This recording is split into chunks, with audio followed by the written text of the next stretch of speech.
Joining us is Dr. Richard Ambrozic. Dr. Richard Ambrozic practices out of Georgia.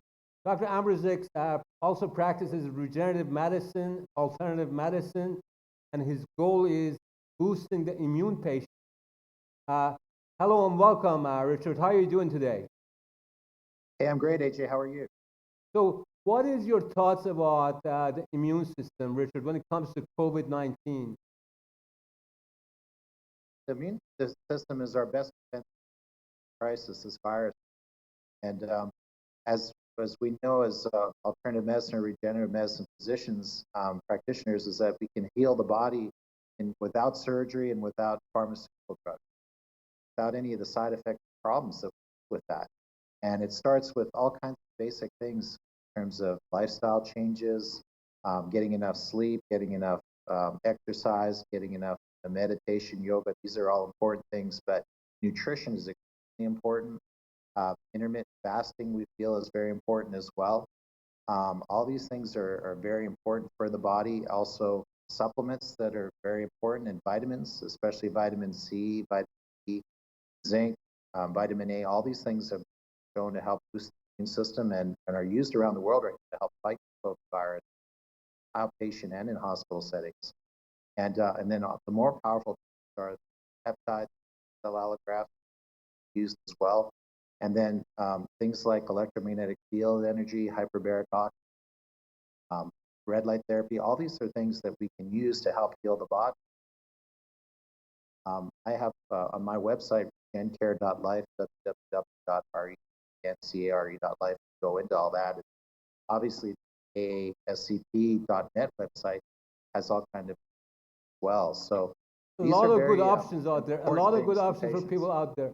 Now, you had a personal experience, very unfortunate, very terrifically you came out of it.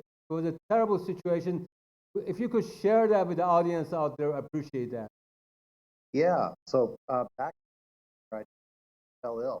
Started to have what I thought was just a cough, a viral cold, dry cough, progressed more flu-like sore throat, aches, pains, low-grade fever.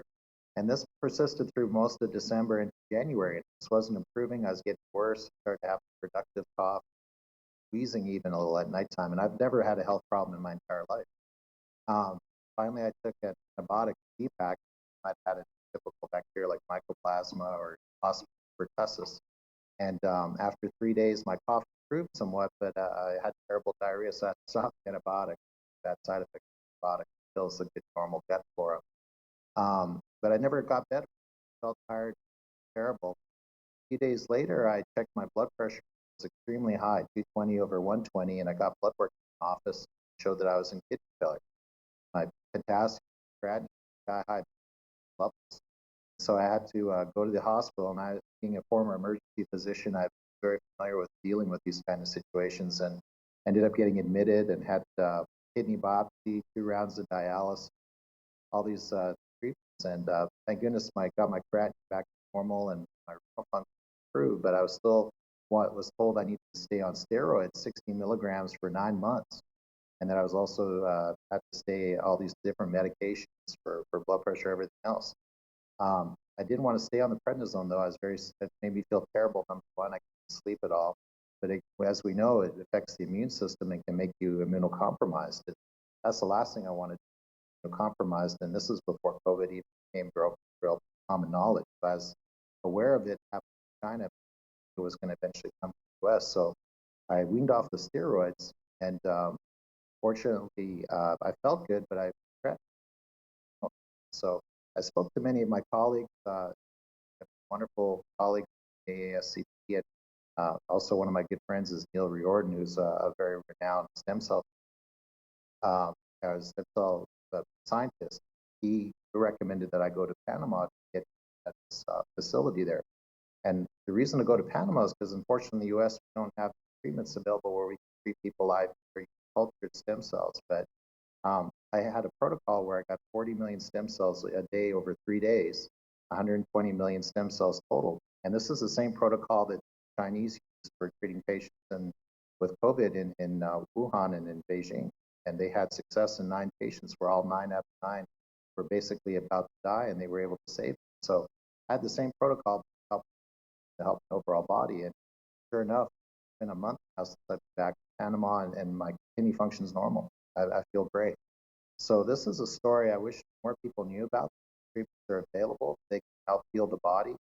Uh, we can use allograft stem cells here in the U.S., but exosomes, but the FDA is very regulatory, they're very hard on fulfillment, unfortunately. And I wish more people, more scientists, more physicians were aware of the alternatives to vaccines and to pharmaceutical drugs that have so many side effects. Terrible what we do. Well, that's an amazing story. Congratulations again on getting your health back. If you guys out there want to get more information on what Richard does in Atlanta, which is amazing, please visit his website, regencare.com. .life, RENCRE.life. And then please look at our website, the AASCP.net. We have great information on there. We have a whole list of protocols for COVID that we sent to the World Health Organization. And AJ, I just want to thank you again personally.